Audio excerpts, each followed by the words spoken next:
આણંદમાં વિદ્યાર્થીને માર મારનાર આચાર્યને સસ્પેન્ડ કરવામાં આવ્યા છે। આચાર્ય વિરુદ્ધ જિલ્લા શિક્ષણ અધિકારીની કાર્યવાહી કરવામાં આવી હતી। વિદ્યાર્થીને પેટના ભાગે મારી હતી લાત અને સાણંદ જિલ્લાના સુંદરપુરા પ્રાથમિક શાળાની આ ઘટના હતી। 11 વર્ષીય કિશોરને માર માર્યો હતો અને માર માર્યા બાદ પોતે જ હોસ્પિટલ લઈ ગયા હતા। આચાર્યએ ભૂલથી લાત મારી હોવાની કબૂલાત કરી હતી।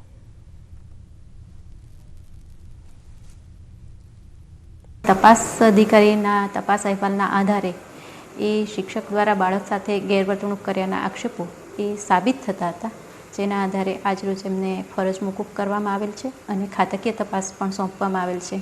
જે ખાતાકીય તપાસનો અહેવાલ સબમિટ થયે આગળ શિક્ષાત્મક કાર્યવાહી પણ કરવામાં આવશે।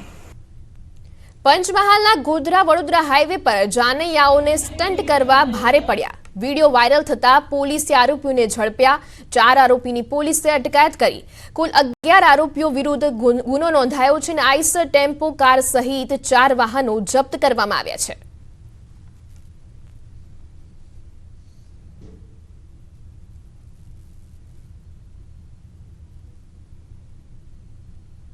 સુરેન્દ્રનગરના લીંબડીમાં માતા પુત્રના મૃતદેહ મળી આવ્યા છે। ભીમનાથ સોસાયટીમાં મૃતદેહ મળતા ચકચાર મચી ગયો હતો અને માતા પુત્રના શંકાસ્પદ હાલતમાં મૃતદેહ મળ્યા હતા।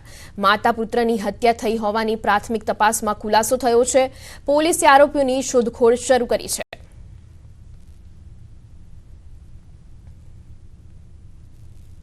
લીંબડીમાં માતા પુત્રના મૃતદેહ મળ્યા હતા અને ભીમનાથ સોસાયટીમાં મૃતદેહ મળતા ચકચાર મચી જવા પામ્યો હતો। માતા પુત્રના શંકાસ્પદ હાલતમાં મૃતદેહ મળી આવ્યા હતા।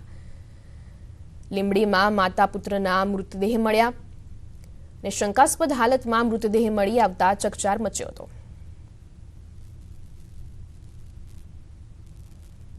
पान मसालाना बाकी पैसा माटे हत्या करवामां आवी। फक्त 4500 रूपियानी लेणी रकम माटे हत्या कराई। राजकोटना कोटड़ा संगाणी तालुकाना वीरावळ गाममां आ बनाव बन्यो। 20 वर्षीय जयदीप मकवाणा नामना युवकनी पान मसालाना लेणा निकळता 4500 रूपिया मामले बोलाचाली थई हती ने जे बाद तेने छरीना घा ઝીકી ઢોર માર મારવામાં આવ્યો હતો। બનાવ બાદ જયદીપને રાજકોટની હોસ્પિટલ ખસેડાયો હતો, જ્યાં તેનું સારવારમાં મોત થયું હતું। બનાવ બાદ મૃતકના પિતા ભરત મકવાણાએ યશ સોનાગરા, ચિરાગ સોનાગરા તેમજ એક અજાણ્યા વ્યક્તિ વિરુદ્ધ ફરિયાદ નોંધાવી હતી।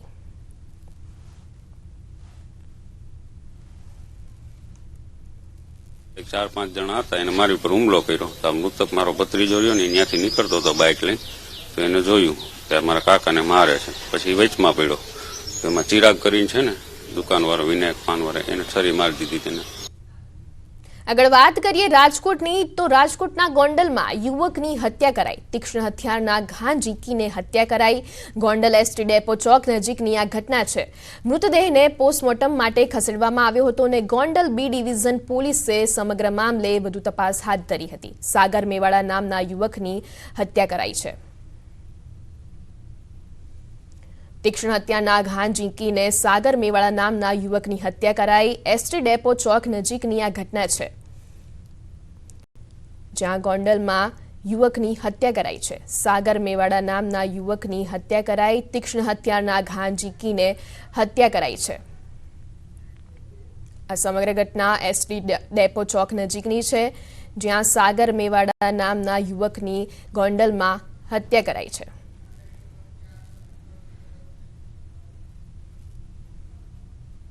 અમદાવાદમાં હવે એમટીએસ ડીઝલ બસો દૂર થશે। શહેરમાં ઈ બસ, સીએનજી બસ દોડશે। એમસી ટ્રાન્સપોર્ટ સર્વિસનું ડ્રાફ્ટ બજેટ રજૂ કરવામાં આવ્યું હતું। વધુ મુસાફરો ધરાવતા રૂટ પર 7 ડબલ ડેકર એસી બસો દોડાવવાનું આયોજન છે। શહેરના માર્ગો પર દૈનિક 1020 બસ દોડાવવાનું આયોજન।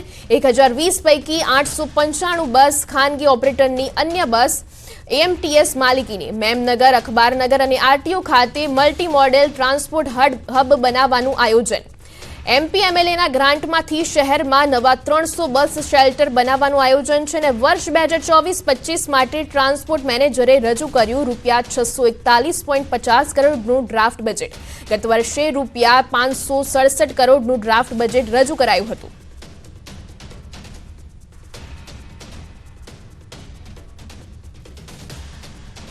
આગળ વાત કરીએ મહેસાણાની તો મહેસાણાના ઊંઝા પાલિકાના પ્રમુખ પદ માટે ચૂંટણી યોજાઈ નવા પ્રમુખ તરીકે જિજ્ઞાબેન પટેલની વરણી કરવામાં આવી જિજ્ઞાબેન પટેલ વોર્ડ નંબર 3ના કોર્પોરેટર છે અને પ્રાંત અધિકારી મહેસાણાના પ્રમુખ સ્થાને યોજાઈ હતી ચૂંટણી તાજેતરમાં દીક્ષિતભાઈ પટેલે પ્રમુખ પદેથી રાજીનામું આપતા ચૂંટણી યોજાઈ ઊંઝા નગરપાલિકામાં છે ભાજપનું શાસન સર્વાનુમતે પ્રમુખ તરીકે જિજ્ઞાબેન પટેલ ચૂંટાયા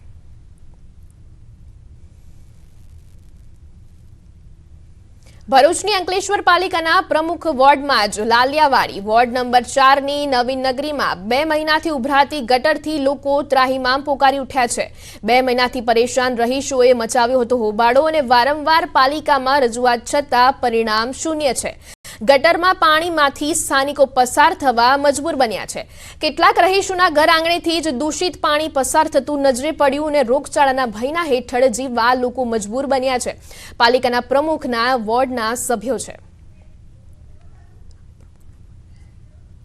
અમને એટલી તકલીફ પડે છે આ બધું સંડાસવાળું પાણી અમારા ઘરોના આંગણામાં રહીને જાય છે નગરપાલિકામાં બધાને રજૂઆત કરે કોઈ આવીને જોતું નહીં આ 2 મહિનાથી એ લોકો નવી લાઈન લાયકી અમે 2 મહિનાથી આપદા કર્યા કરતા નવી લાઈન તમે લાયકી શું કરવા જોઈન નહીં કરવાના હોય તો કેટલી ફેરી રજૂઆત કરી 2 મહિનાથી દોડ્યા કરે કાલે આવું કોઈ આવતું નહીં રાજ્યવાસીઓને કાતિલ ઠંડીથી મળશે રાહત હવામાન વિભાગે આગાહી કરી છે અને વેસ્ટર્ન ડિસ્ટર્બન્સ સક્રિય થતા તાપમાન ઊંચકાશે 24 કલાક બાદ તાપમાન 2 ડિગ્રી જેટલું વધશે 13.4 ડિગ્રી તાપમાન સાથે ગાંધીનગર સૌથી ઠંડુ શહેર અમદાવાદમાં તાપમાન 14.7 ડિગ્રી નોંધાયું પવનની દિશા ઉત્તરથી ઉત્તર પશ્ચિમની રહેશે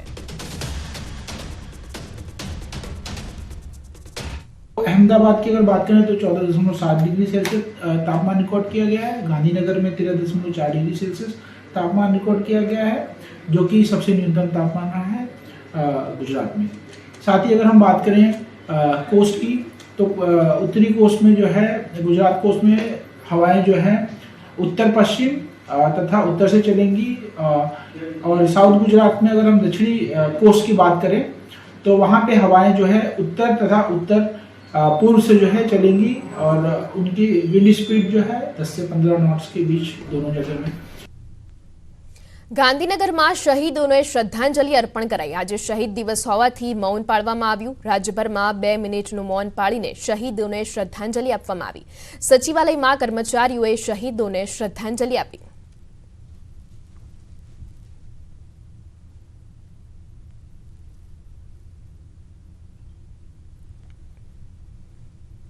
તો હાલ સમાચારોમાં સમય છે એક વિરામનો આપ જોડાયેલા રહો ન્યૂઝ 18 ગુજરાતી સાથે